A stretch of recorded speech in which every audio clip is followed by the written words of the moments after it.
My name is Sue Frietsche. I'm a senior staff attorney at the Women's Law Project here in Pittsburgh. And thank you for your patience. I just have a word or two to add. I also want to say that I am a former, very grateful patient of Planned Parenthood and a beneficiary of the Title X program. I got the only health care that I could afford in my 20s from Planned Parenthood and from other Title X clinics, and am very grateful for that. How has the Pennsylvania State Legislature responded to the impending doom that you've been hearing about for the past hour in all of these social service programs and healthcare programs that is arriving into our lives as a result of H.R. 1? Well, the public part of the budget process at the state level has only just started. We'll see that playing out over the next couple of months. But the early indications are awful, just absolutely awful.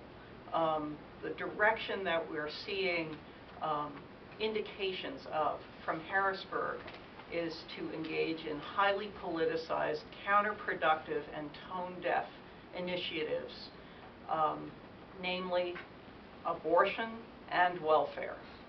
As the other speakers here have described, one of the very first bills to move in the state Senate was a measure to actually make it even harder for women to pay for one of the most common health care procedures they need, a legal abortion. 1 in 3 women will need that health care in her lifetime. 1 in 3.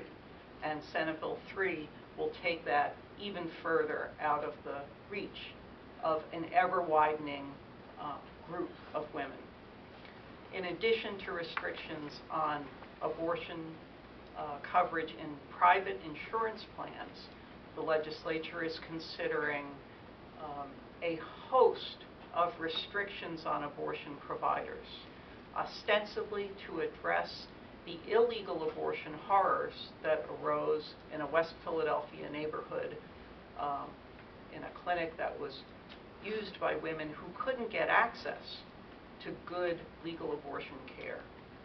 Actually, if many of these restrictions are to pass, the kinds of conditions that gave rise to that clinic will be intensified and worsened, not improved.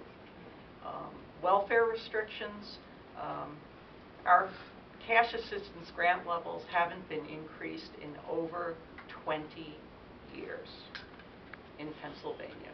Not 1 penny, not once, since January.